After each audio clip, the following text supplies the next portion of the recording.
So student, here is a new topic, that is sign conventions for spherical lenses and one of the most important for numerical point of view. और physics में आपको maximum numerical question ही पूछा जाता है, तो उसको समझने के लिए जैसे आपने मिरर्स में किया था, सेम लेंस में भी उसी फॉर्म में ही हमने साइन कन्वेंशंस करने हैं। तो सबसे पहले देखिए यहाँ पे, तो यहाँ पे सबसे फर्स्ट पॉइंट देखिए, all distances are measured from the optical centre of the lens. Students, optical centre, इसको हम कहते हैं ऑप्टिकल सेंटर। तो यहाँ पे मैंने डायग्राम दिखाया, ये this is the incident ray, समझ रहे हैं। और इस डायरेक्शन में अगर इंसिडेंट लाइट जा रही है तो ये वाली डायरेक्शन हमने पॉजिटिव मानी है स्टूडेंट, डायरेक्शन इंसिडेंट की तरफ जा रही है पॉजिटिव, और ये ऑपोजिट जा रही है तो नेगेटिव। अगर ऑब्जेक्ट ऊपर है अपवर्ड डायरेक्शन में प्रिंसिपल एक्सिस के, तो हमने पॉजिटिव मानना है, और डाउनवर्ड है तो नेगेटिव मानना है। ये हम अज्यूम कर रहे हैं। These are the sign conventions.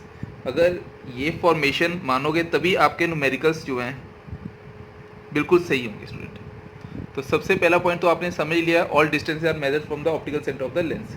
और दूसरा पॉइंट आपने लेना है कि distance measured in the direction of propagation of incident light, it is taken as positive, while in the direction opposite to the direction of incident light it is taken as negative। समझे student.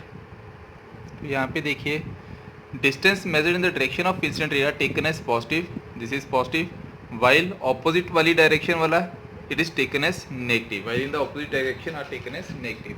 Similarly third point क्या आएगा, जो upward height है with respect to principal axis are taken as positive, while the downward height with respect to principal axis are taken as negative। इसको words में भी लिख लेते हैं, upward heights with respect to principal axis are taken as positive,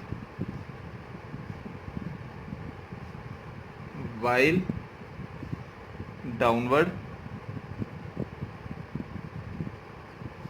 heights with respect to principal axis are taken as negative। Clear. अब देखिए, ये तो पॉइंट्स अब हमें समझ आ गया कि हाँ, upward height with respect to principal axis को पॉजिटिव लेना और दूसरे वाले को नेगेटिव। तो अब स्टूडेंट देखिए कि इसमें अब हमने क्या करना है, इसमें अब हमने करने हैं इसके लेंस फॉर्मूला। समझ रहे स्टूडेंट, लेंस फॉर्मूला, इसका स्क्रीनशॉट ले लीजिए because this is one of the most important point. Next is lens formula and it's magnification. अब स्टूडेंट ये हम बढ़ चले हैं इस चैप्टर के सबसे ही इम्पोर्टेंट पार्ट में, दैट इज लेंस फॉर्मूला। और इसको डिफाइन करना है तो कैसे डिफाइन करते हैं, इट्स अ रिलेशनशिप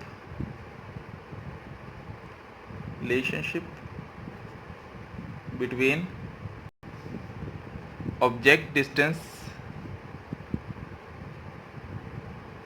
जिसको कि हम u के साथ नोट करते हैं, इमेज डिस्टेंस,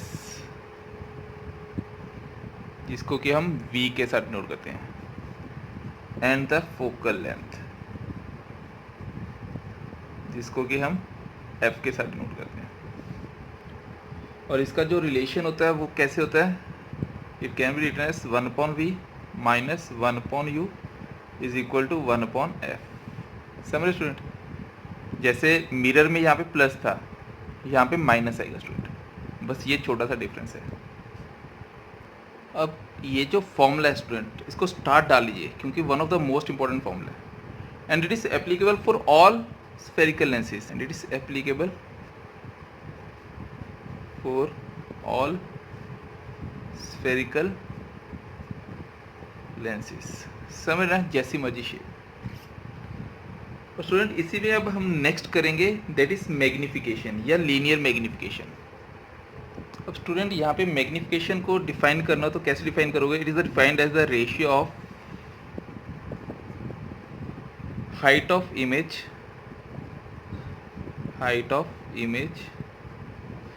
h डैश या hi के साथ नोट कर देते हैं, टू द हाइट ऑफ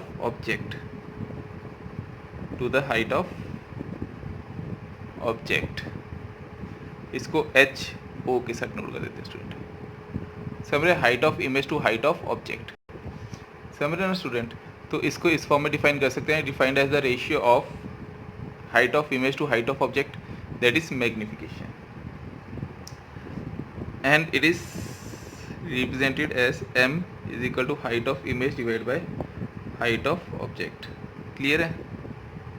अब स्टूडेंट एक ना चीज़ और याद रखनी है, जैसे मैग्निफिकेशन आपने मिरर फॉर्मूला में कैसे किया था, v अपॉन यू, यहाँ पे भी स्टूडेंट आपने माइनस v अपॉन यू, यहाँ पे आपने करना है magnification is also equal to image distance divide by object distance, this is the another formula of magnification, समझ रहे हैं।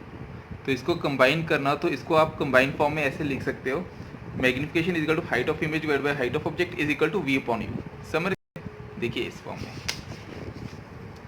Magnification is equal to height of image divide by height of object which is equal to v divide by u।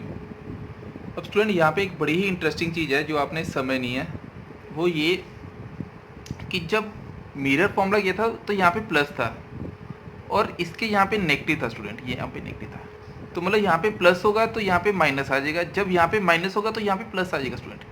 ये एक वे है learn करने का, समझ रहे हैं, मतलब कि ये आप ऐसे करोगे तो आपको शायद याद रहेगा ऐसे, तो एक वे है लर्न करने का। लेंस फॉर्मूला में नेगेटिव आएगा और नेगेटिव मतलब यहाँ पे पॉजिटिव हो जाएगा मैग्निफिकेशन में, समझ रहे हैं। चलो अब हम बढ़ते हैं न्यूमेरिकल्स की तरफ।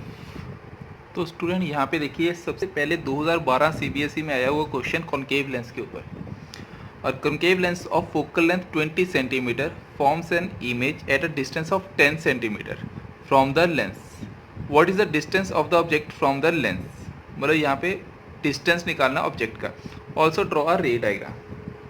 तो ये बड़ा ही इजी क्वेश्चन है।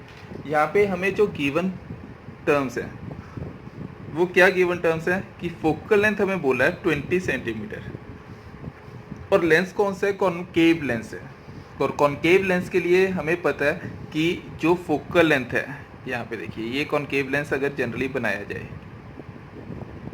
ठीक है,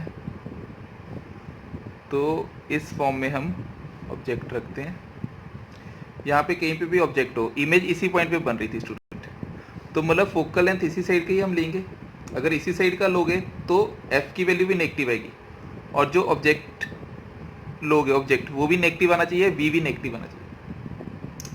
तो ये बड़ा ही इजी क्वेश्चन है वैसे तो, इसमें याद रखना कॉनकेव लेंस के केस में u भी नेगेटिव रहेगा, v भी नेगेटिव रहेगा, सब कुछ नेगेटिव रहता है क्योंकि सारी की सारी टर्म्स इधर ही बनती हैं। चलो यहाँ पे बोला concave lens of focal length 20 centimetre, for example यहाँ पे एक फोकल लेंथ है, ठीक है, forms an image at distance of 10 centimetre, यहाँ पे इमेज बना रहा है 10 सेंटीमीटर पे, for example this is the image distance 10 centimetre, okay, और जो ऑब्जेक्ट है वो कहाँ पे पड़ा हुआ है, that is 20 centimetre, concave lens की फोकल लेंथ 20 सेंटीमीटर है, ठीक है। तो यहाँ पे हमें f की वैल्यू दी है दैट इज -20 सेंटीमीटर, और जो इमेज बन रही है ये इमेज डिस्टेंस है, तो इमेज जो बन रही है that is equal to -10 centimetre.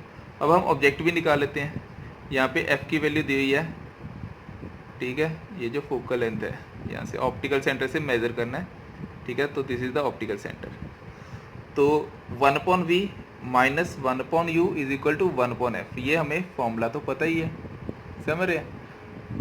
तो इस फॉर्मूले के अकॉर्डिंग हमने u की वैल्यू निकालनी है, तो 1/u उस साइड चला गया, ये क्या आ गया 1/v माइनस 1/f, समझ रहे हैं, 1/v सॉरी 1/v उस साइड जाएगा, हाँ ठीक है, 1/v माइनस 1/f रहेगा। तो इसको सॉल्व करेंगे स्टूडेंट, तो ये बन जाएगा हमारे पास -1/10, और minus of minus focal length है तो 1/20 पॉजिटिव, समझ गए। तो इसको जब हम सॉल्व करेंगे तो हमारे पास 20 एलसीएम आ जाएगा, ठीक है, 20 एलसीएम आ गया तो ऊपर गया -2 +1, तो इसको सॉल्व किया तो -1/20, और u की वैल्यू कितनी आ गई हमारे पास -20 सेंटीमीटर, मतलब यहाँ पे ऑब्जेक्ट पड़ा है वहीं पे फोकल लेंथ थी, तो इसका मतलब f is equal to u is equal to -20 centimetre, मतलब यहाँ पे ही ऑब्जेक्ट पड़ा हुआ है।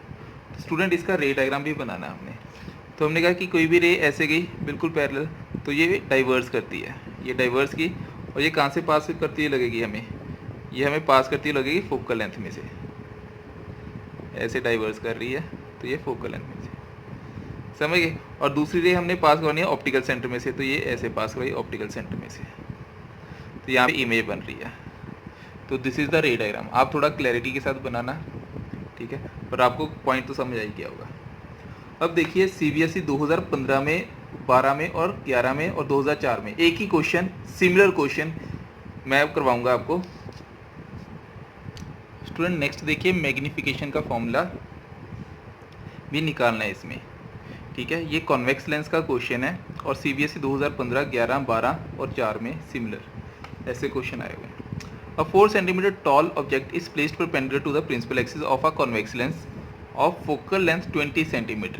If the distance of the object is 30 cm from the lens, find the position, nature and size of the image. Also find its magnification. तो ये देखिए कैसे करना है। अब हमें यहाँ पे जो गिवन टर्म है, तो यहाँ पे स्टार्ट करते हैं। यहाँ पे सबसे पहले हाइट दी हुई है हमें, ठीक है। किस चीज़ की हाइट दी हुई है? 4 सेंटीमीटर टॉल ऑब्जेक्ट, तो यहाँ पे हाइट ऑफ ऑब्जेक्ट दिया हुआ है 4 सेंटीमीटर। इस place perpendicular to the principal axis of convex lens, मतलब ऊपर की तरफ पड़ा हुआ है, जिसका फोकल लेंथ 20 सेंटीमीटर है। तो हमने मान लिया एफ की वैल्यू पॉजिटिव 20 सेंटीमीटर है, ठीक है। If the distance of the object is 30 centimetre from the lens, अब यहाँ पे u की वैल्यू जो दी हुई है दैट इज -30 सेंटीमीटर। तो स्टूडेंट यहाँ पे फोकल लेंथ पॉजिटिव मैंने तो माना क्योंकि यहाँ पे ऑब्जेक्ट जो है वो फोकल लेंथ से दूर पड़ा हुआ है, क्योंकि हमने स्पेशल केस पढ़ा हुआ था एक, कि अगर लेंस यहाँ पे देखिए ये फोकस है, अगर ऑब्जेक्ट इसके और इसके बीच में पड़ा होता है, मतलब u का डिस्टेंस f से छोटा हो, समझ रहे, तो इमेज जो है उस केस में कैसी बनती है? वर्चुअल। तो एक स्पेशल केस भी तो आपके दिमाग में आ सकता है ना, तो आपने याद रखना है जब u की value is less than f हो, उस केस में आपका एक स्पेशल केस आएगा कॉन्वेक्स लेंस का। तो उसमें आपका u भी नेगेटिव रहेगा, f भी नेगेटिव रहेगा, u भी नेगेटिव होगा और f भी नेगेटिव रहेगा। बाकी सारे केसेस में उल्टा रहेगा, u पॉजिटिव और f भी, u नेगेटिव और f पॉजिटिव, समझ रहे। अब हमें बोला क्या गया उसके बाद, if the distance of the object is 30 centimetre from the lens, find the position, nature and size of the image, also find its magnification. अब देखिए लेंस फॉर्मूला लगाते हैं। लेंस फॉर्मूला क्या कहता है हमें? 1/v minus 1/u is equal to 1/f, समझ रहे। तो यहाँ पे v की वैल्यू कैलकुलेट करनी है, तो 1/v is equal to 1/f plus 1/u, समझ गए।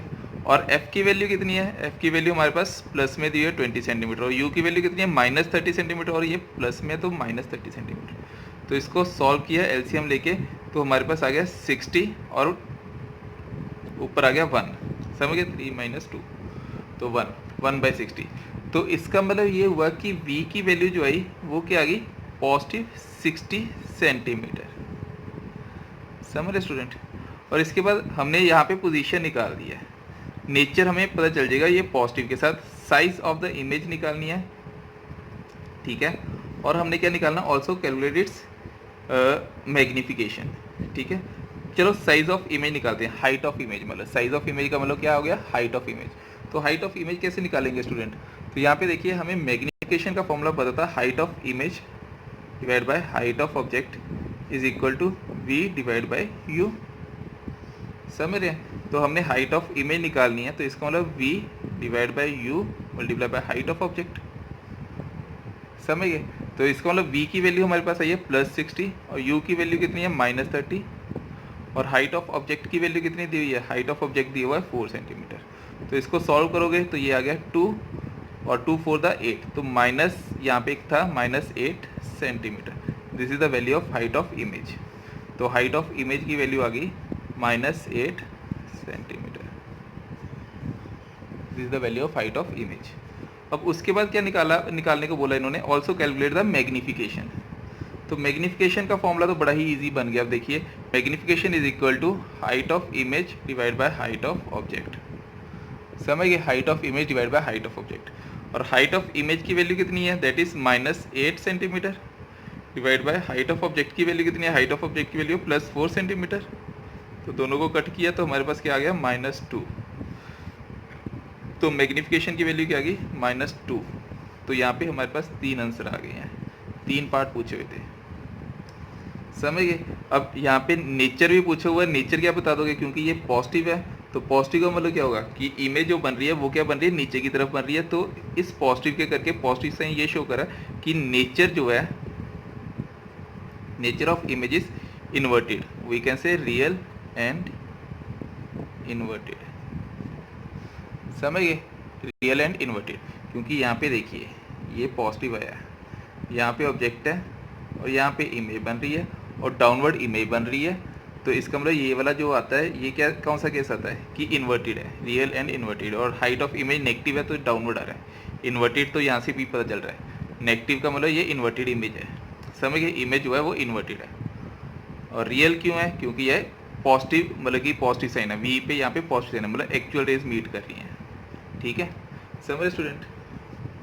अब देखिए स्टूडेंट, एनसीईआरटी के क्वेश्चन पेज नंबर 182 पे 10.3, 10.4 ये सॉल्व्ड हैं और इजी हैं। जो मैंने करवाया आपको उसी के ऊपर ही बेस्ड ये क्वेश्चंस हैं। ठीक है, तो आप इन दोनों क्वेश्चंस को ट्राई कर सकते हो अब आप। ठीक है, और इसके बाद देखिए पेज नंबर, स्टूडेंट यहाँ पे देखिए 9th क्वेश्चन हमने डिस्कस किया आज। 1/2 of the convex lens is covered with a black pepper, will this lens produce a complete image of the object, verify your answer experimentally, explain your observation। ये मैंने आपको पिछले लेक्चर में पूरा explain किया है कि अगर हम हाफ लेंस को कवर कर दें, ठीक है, तो उसकी इमेज के ऊपर क्या फ़र्क पड़ता है, समझ रहे हैं। और अब देखिए नेक्स्ट पार्ट देखिए 10th question, an object 5 centimetre in length is held 25 centimetre away from a converging lens of focal length 10 centimetre, draw the रे diagram and find the position, size and nature of the image found. तो यहाँ पे word use किया है converging lens. Student, converging lens कौन सा lens होता है, converging lens basically convex lens को ही कहते हैं। तो यहाँ पे जो टर्म गिवन है, हमें सिर्फ बेसिक टर्म्स चाहिए। ऑब्जेक्ट की लेंथ दी हुई है 5 सेंटीमीटर, मतलब कि हाइट ऑफ ऑब्जेक्ट दी हुआ आपको 5 सेंटीमीटर, समझ रहे हैं। इस हेल्ड और हाइट ऑफ ऑब्जेक्ट दी हुआ और डिस्टेंस ऑफ ऑब्जेक्ट दी हुआ 25 सेंटीमीटर, समझ रहे हैं। और फोकल लेंथ की वैल्यू दी हुई है 10 सेंटीमीटर।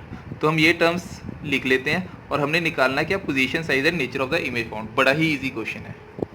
तो यहाँ पे देखिए जो टर्म्स गिवन थी हमें वो क्या थी, सबसे पहले हाइट ऑफ ऑब्जेक्ट गिवन था। ठीक है स्टूडेंट, बड़ी ही प्यारी term 5 centimetre. Next is object distance given है, that is equal to -25 centimetre.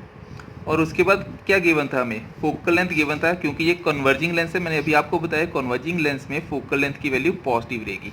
फिर से देखिए जिन बच्चों को नहीं समझ आया हो, तो ये अगर कन्वर्जिंग लेंस है तो इसका फोकल लेंथ इस साइड बनता है स्टूडेंट। एक्सेप्शनली अगर u की वैल्यू लेस देन f हो तो f नेगेटिव होगा, बाकी सब केस में ये पॉजिटिव रहेगा। अब यहाँ पे f छोटा है s कंपेयर टू u, तो अगर f छोटा हो u से तो आपने पॉजिटिव मानना है इसको। ठीक है, और आपने निकालना क्या है, that is height of image निकालनी है। तो स्टूडेंट यहाँ पे देखिए सबसे पहले v की वैल्यू निकालते हैं, 1/v minus 1/u is equal to 1/f। ठीक है, तो आप कैलकुलेशंस में तो तेज हो ही। अब हम देखते हैं 1/v minus of minus 1/u मतलब 1/25 is equal to 1/f means 1/10। तो यहाँ पे इसको सॉल्व करेंगे तो ये आ जाएगा 1/10 माइनस 1/25। तो इसका जब हम एलसीएम लेंगे तो हमारे पास आ गया 50 और ऊपर आ जाएगा 5 माइनस 2। तो v की वैल्यू कितनी आ जाएगी, दैट इज़ 50/3 और वी कैन से 16.67 सेंटीमीटर। ठीक है, और ये जो टर्म आई है वो कैसी आई है, ये पॉजिटिव आई है। अब ये पॉजिटिव आई है तो इसका मतलब क्या होगा कि ये कैसी बन रही है। ठीक है, पॉजिटिव का मतलब क्या होगा वो भी डिस्कस करते हैं कि पॉजिटिव का मतलब क्या होगा। कि पॉजिटिव का मतलब है कि ये जो इमेज है दैट इज़ रियल है और इन्वर्टेड इन नेचर है। वो इन्वर्टेड भी अभी हम दिखा देते हैं कि h की वैल्यू नेगेटिव आनी चाहिए। तो यहाँ पे देखिए हमारे पास मैग्निफिकेशन का formula that is equal to v/u which is equal to height of image divide by height of object, समझ रहे हैं। तो हाइट ऑफ इमेज की वैल्यू अब हमने निकालनी है, तो इसका मतलब ये हो जाएगा v/u into height of object, समझ रहे हैं। तो v की वैल्यू कितनी है, v की वैल्यू अभी हमने निकाली है 16.67 और u की वैल्यू है -25 और इसकी वैल्यू है 5। 5 को 5 के साथ कट किया तो इसको कट किया तो 5 3 था 15, 5 3 था 15 और यहाँ पे आ जाएगा 5 3 था 15, तो ये तो 3.33 आ गया। तो हाइट ऑफ इमेज की वैल्यू आ गई, ये नेगेटिव है यहाँ पे तो -3.33 सेंटीमीटर। अब समझ गए ना, यहाँ पे नेगेटिव साइन का मतलब इन्वर्टेड और पॉजिटिव यहाँ पे पॉजिटिव है तो उसका मतलब ये रियल है, समझ। This is all about in this question. बाकी एनसीईआरटी क्वेश्चन आप अपने आप ट्राई करना, अगर कोई डाउट आता है तो कमेंट बॉक्स में डाल देना, ठीक है, so that I can solve all the questions जो भी आपके डाउट्स हों, ठीक है। और स्टूडेंट्स जो वीडियोस मेरी देख रहे हैं प्लीज़ लाइक एंड सब्सक्राइब करिए, ठीक है, अगर आपको अच्छी लग रही है, और अपने दोस्तों को, फ्रेंड्स को, क्लासमेट्स को ज़रूर भेजिए ताकि हर बच्चे की हेल्प हो सके। समझे स्टूडेंट। अब देखिए हम नेक्स्ट जो करेंगे that is last topic of this chapter, that is power of lens. अब स्टूडेंट लास्ट टॉपिक जो है that is power of lens. Student आपने देखा होगा कि जब हमारी आईसाइट वीक होती है तो हम डॉक्टर्स के पास जा रहे होते हैं, वो तो डॉक्टर हमें एक चमत्कारी मशीन के ऊपर बैठा देता है और हमें कहता है कि आपको दिख रहा है कि नहीं दिख रहा है। समझ, एक बैलून टाइप आपको कुछ दिख रहा होता है, ठीक है, समझ तो कुछ नहीं आ रहा होता, पर आपको पूछता है डॉक्टर कि हाँ आपको दिख रहा है, तो आप कहते हो हाँ हाँ हमें दिख रहा है, सही दिख रहा है, क्लियर दिख रहा है। तो वो जो मेज़र करता है वो आपकी आईसाइट चेक करता है, तो उसको चेक करने के बाद वो एक आपको चश्मा पहना देता है, उसके ऊपर फिर वो कवर कर देता है दोनों साइड से, फिर उसके बाद वो ग्लासेस लगाता है। वो जो ग्लासेस लगाता है उसको देख के आपको वो फिर ABCD पढ़ा रहा होता है, ठीक है, अल्फ़ाबेट लेटर पढ़ा रहा होता है, तो आपको वो लेटर पढ़ के बताने होते हैं कि हाँ कि वो आपको क्लियर दिख रहे हैं या नहीं दिख रहे, ठीक है।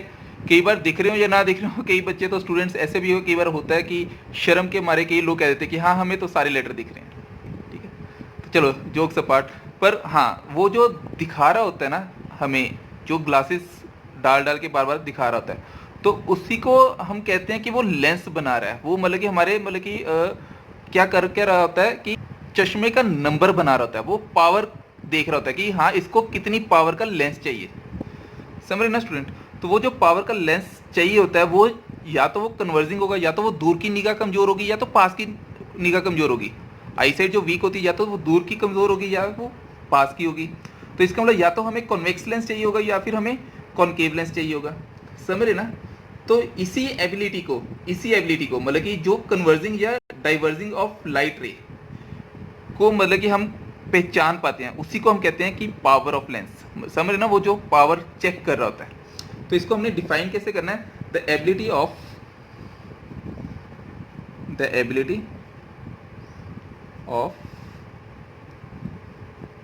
कन्वर्जिंग और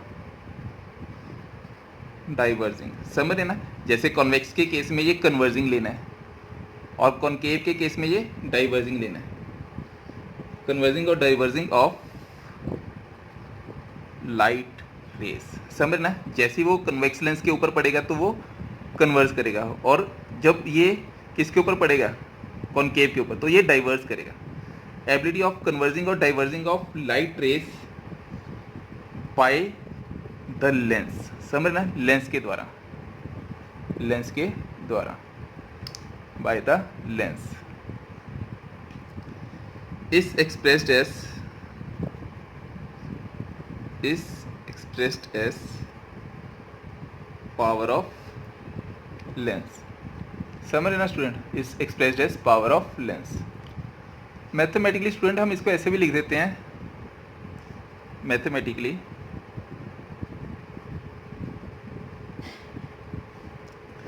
power of lens is equal to reciprocal of focal length, और इसको हम मेजर करते हैं इन मीटर्स, ठीक है। अगर ये मीटर में नहीं है, अगर फॉर एग्जांपल ये सेंटीमीटर में है, फॉर एग्जांपल मैंने कहा फोकल लेंथ सेंटीमीटर में, तो आप पावर को ऐसे डिफाइन करोगे, power is equal to 100 divide by f in centimetre. समझ रहे स्टूडेंट। तो ये इंपॉर्टेंट पॉइंट है जो आपने याद रखना स्टूडेंट। समझ रहे हैं। अब स्टूडेंट एक कमाल की बात यहाँ पे ये है कि साइन जो पावर का होगा वही साइन एफ का होगा, और जो एफ का होगा वही पावर का होगा। तो इसका मतलब both F and P R having same science, ठीक है। अगर एफ पॉजिटिव होगा, इफ एफ इज पॉजिटिव, समझ रहे, देन पी भी क्या होगा, पॉजिटिव। समझ गए। अगर इफ एफ इज नेगेटिव तो पावर भी क्या होगी, नेगेटिव। समझ रहे ना स्टूडेंट। अब स्टूडेंट इसको इसके यूनिट को कैसे डिफाइन करते हैं? यूनिट, सबसे पहले इसके यूनिट क्या होते हैं?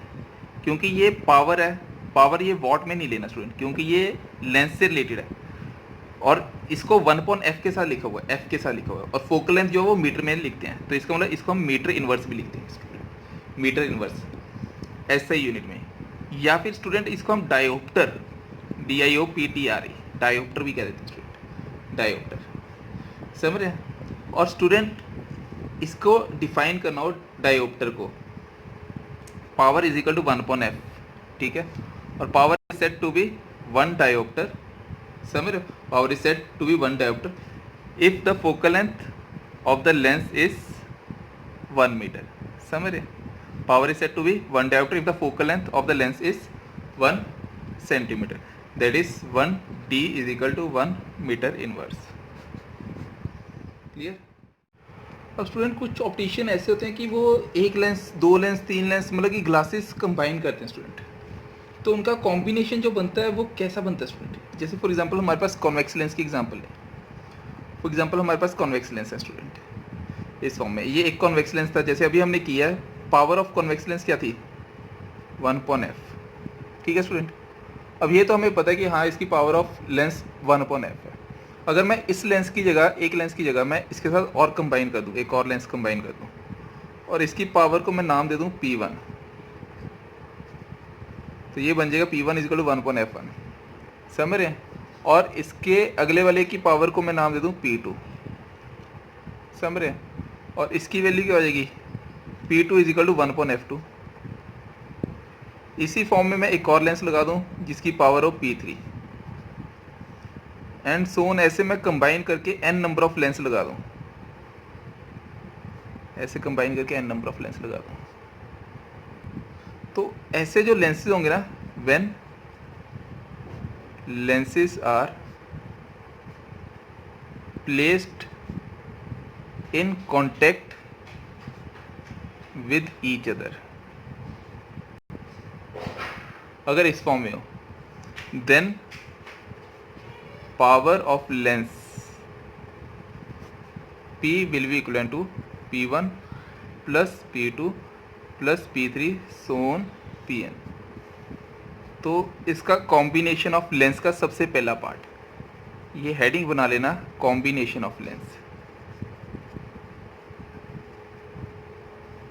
तो कॉम्बिनेशन ऑफ लेंसेज में सबसे पहले पावर निकालिए। अगर इसी में अगर हम फोकल लेंथ की वैल्यू पूछ लें तो 1/f is equal to 1/f1 plus 1/f2 plus so on 1/fn, समझे स्टूडेंट? तो ये एक जनरलाइज फॉर्मूला है दोनों के लिए, चाहे वो कॉन्वेक्स लेंस है चाहे वो कॉनकेव लेंस है, बस साइन कन्वेंशन का फ़र्क आ जाएगा। फॉर एग्जांपल मैंने कहा कि मेरे पास एक लेंस है जिसकी पावर थी फॉर एग्जांपल 2 डायोप्टर, ओके, और एक लेंस लिया मैंने यहाँ पे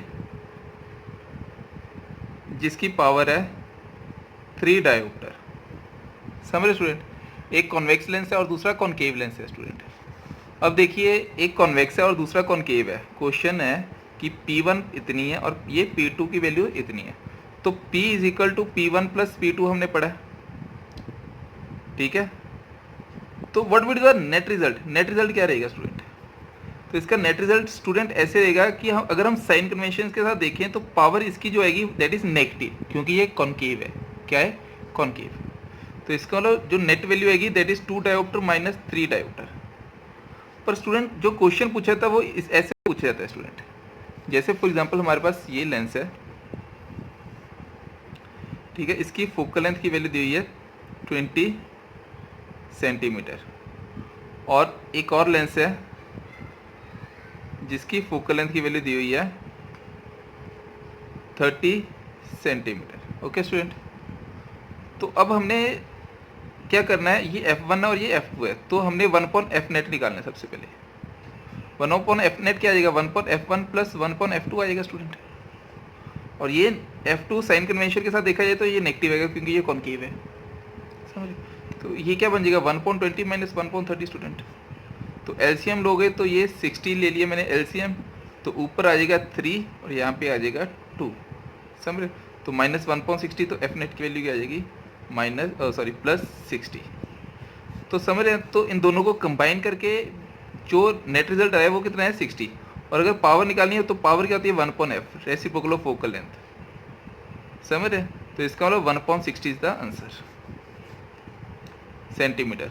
तो अगर आपने पावर निकालनी है डायोप्टर में निकालनी है तो 100 के साथ मल्टीप्लाई कर देना ऊपर, तो समझ रहे ना, तो इजीली आप निकाल सकते हैं ऐसे। ये देखिए सॉरी, इस फॉर्म में आप निकाल सकते हैं 100/f, जैसे ये आ गया आपका रिजल्ट, समझ गए ना। तो स्टूडेंट ये तो हमें समझ आ रहा है पार्ट कि हाँ कैसे कैसे करना है। ये देखिए f1 + f2, तो इसको सॉल्व किया 60, तो 100/60 पावर का फॉर्मूला दैट इज 1/f होता है इन मीटर। अगर ये सेंटीमीटर में हो तो ऊपर 100 के साथ मल्टीप्लाई कर देते हैं, तो ये आ गया आपका फाइनल आंसर। पर स्टूडेंट ऐसे भी सोचा जा सकता है कि फॉर एग्जांपल कि ऐसा देखिए एनटीएससी ओलंपियाड में क्वेश्चन पूछा जा सकता है कि सिर्फ समझने के लिए स्टूडेंट, ठीक है, ऐसा वैसे पूछा नहीं जाएगा बोर्ड में तो, पर हाँ कुछ अच्छे बच्चों को कुछ एक्स्ट्रा चाहिए होता है सिर्फ उनके लिए। फॉर एग्जांपल हमारे पास दो लेंसेज हैं, एक की पावर है P1 और एक की पावर है P2 और उसके बीच की सेपरेशन है T। तो ये कॉम्बिनेशन ऑफ लेंसेज का सेकंड पार्ट है when two lenses are separated by certain distance, when two lenses are separated by certain distance. तो ऐसे पार्ट में क्या करोगे स्टूडेंट, तो ऐसे में पावर लिख दोगे P1 + P2 - D time P1 P2, समझ रहे स्टूडेंट। तो यहाँ पे P1 P2 तो समझ आ रहा है, तो माइनस क्या है यहाँ पे देखिए जब सेपरेशन आ जाएगी ना स्टूडेंट तो माइनस कर देना आपने जितनी भी सेपरेशन होगी इंटू P1 P2, समझ रहे। अब कुछ क्वेश्चंस कर लेते हैं। जैसे स्टूडेंट यहाँ पे देखिए question number 1, define one dioptre, ठीक है, ये पूछा गया है डिफाइन वन डायोप्टर। तो स्टूडेंट वन डायोप्टर अभी हमने किया है, वन डायोप्टर को कैसे आप डिफाइन करोगे, that is reciprocal of focal length, समझ रहे हैं, reciprocal of focal length, power of lens is one dioptre, focal length of a lens is 1 metre और 100 सेंटीमीटर, समझ गए। तो ये बड़ा ही इजी है इसकी डेफिनेशन। और दूसरा क्वेश्चन देखिए इसी के next, a convex lens forms a real and the inverted image of a needle at a distance of 50 centimetre. तो यहाँ पे कॉन्वेक्स लेंस जो है इमेज बना रहा है, तो इमेज है तो इसका मतलब ये v की वैल्यू दी हुई है 50 सेंटीमीटर, और ये कॉन्वेक्स लेंस है, कॉन्वेक्स लेंस है तो मतलब ये पॉजिटिव आ जाएगी। Where is the needle placed in front of convex lens if the image is equal to the size of the object. अब यहाँ पे जो इमेज की वैल्यू दी है वो साइज ऑफ द ऑब्जेक्ट के इक्वल दी हुई है, तो मतलब u की वैल्यू भी 50 आएगी। और क्योंकि ये साइन कन्वेंशंस के अकॉर्डिंग देखा जाए तो ऑब्जेक्ट इस साइड पड़ा होता है और इमेज इस साइड बनती है, तो वो डायग्राम मैं अभी आपको दिखाऊंगा कैसे बनेगा, समझ रहे हैं। तो इसके बाद क्या बोला, also find the power of lens, तो पावर ऑफ लेंस की वैल्यू निकालनी है। तो स्टार्ट करते हैं इस क्वेश्चन को। देखिए स्टूडेंट ये कैसे करना है हमने, कि देखिए यहाँ पे हमें जो गिवन है टर्म, जो टर्म गिवन है that is v, that is 50 centimetre, और हमें यहाँ पे दिया गया है कि रियल एंड इन्वर्टेड इमेज है और साइज सेम है, तो मैग्नीफिकेशन मतलब -1 हो जाएगी, क्योंकि हमें मैग्नीफिकेशन का फॉर्मूला पता है। मैग्नीफिकेशन का फॉर्मूला होता है height of image divide by height of object, मतलब इसकी वैल्यू -1 है, समझ गए। ऑल्सो मैग्नीफिकेशन का फॉर्मूला होता है v/u which is equal to, this implies magnification की वैल्यू तो -1 है, तो -1 इज इक्वल टू v की वैल्यू है 50, तो u की वैल्यू कितनी आ जाएगी स्टूडेंट, यहाँ से u की वैल्यू आ जाएगी -50 सेंटीमीटर। बट हमें वैसे भी बेसिकली अगर जनरल नॉलेज से भी देखा जाए, ठीक है, कॉमन सेंस से देखा जाए तो भी हमें पता है अगर सेम मैग्नीफिकेशन है तो u -50p होगा, क्योंकि हमें पता है कॉन्वेक्स लेंस ऐसे पड़ा होता है ऑब्जेक्ट और इमेज ऐसे बनती है, और ये केस कौन सा है, जब ऑब्जेक्ट सेंटर ऑफ कर्वेचर पे पड़ा हो समझ रहे हैं, प्लस C1 और ये C2। अब नेक्स्ट क्या पूछा हुआ इसमें, ये तो फर्स्ट पार्ट हो गया हमारा, ठीक है। तो जो इमेज बनी हुई है वो कहाँ पे पड़ी हुई है, इन front of lens, in front of lens. अब इसका सेकंड पार्ट भी देख लीजिए स्टूडेंट। सेकंड पार्ट क्या कहता था कि अब हमें निकालनी है पावर, तो हमें पता है 1/v - 1/u is equal to 1/f होता है, तो हमें f की वैल्यू चाहिए इसमें। तो f की वैल्यू क्या आ जाएगी, 1/f इज इक्वल टू, वैसे तो यहाँ पे अंडरस्टूड है कि अगर ये C पे पड़ा हुआ है, C अगर कितना है 50 है, ठीक है, u 50 है और v भी 50 है, मतलब कि ये सेंटर ऑफ कर्वेचर पे, तो फोकल लेंथ हाफ होती है तो 25 आएगा। पर फिर भी हम इसको सॉल्व करते हैं, 1/f is equal to one upon v minus one upon u, मतलब वन अपॉन वी की वैल्यू कितनी है 50, यू की वैल्यू कितनी है -50, तो माइनस माइनस प्लस हो जाता है। तो ये इसका मतलब ये कितना हो जाएगा, दैट इज इक्वल टू 2/50। तो इसको कट किया तो 1/25। तो इसको मतलब एफ़ की वैल्यू हमें आती लग रही है 25 सेंटीमीटर। समझ गए? अगर एफ़ की वैल्यू 25 सेंटीमीटर है तो पावर क्या आएगा, पावर आएगा 100/25, क्योंकि ये सेंटीमीटर में तो 100 सेंटीमीटर डिवाइड ये, तो इसका मतलब ये कि इसमें आ जाएगा +4 डायोप्टर। समझ रहे हैं? तो ये भी एक इजी क्वेश्चन है। अब इसका थर्ड पार्ट भी देख लेते हैं। ये देखिए थर्ड क्वेश्चन जो है, find the power of concave lens focal length 2 metre. तो स्टूडेंट इसको करने की ज़रूरत मेरे को नहीं लगता आपको ज़्यादा होनी चाहिए। एफ़ की वैल्यू दी है -2, एफ़ की वैल्यू यहाँ पे -2 है। तो अगर एफ़ की वैल्यू -2 है तो पावर का हमें फॉर्मूला पता है, दैट इज़ 1/f। समझ रहे हैं? तो -½ हो गया, -½ मतलब कि -1/2 मतलब 0.5 डायोप्टर। समझ रहे हैं? This is very easy, -0.5 dioptre. तो student this is all about in this chapter. बाकी जो क्वेश्चंस हैं वो करना, ट्राई करना, ठीक है। हमारे चैनल को लाइक एंड सब्सक्राइब जरूर करना, ठीक है, अगर आपको अच्छा लगा हो तो, ठीक है। और कोई भी डाउट आता है तो कमेंट बॉक्स में डाल देना, ठीक है। आपको साथ के साथ ही आंसर मिलेगा, जैसे ही हमें टाइम मिलता है हम अपने बच्चों को आंसर ज़रूर देते हैं। So thank you so much students.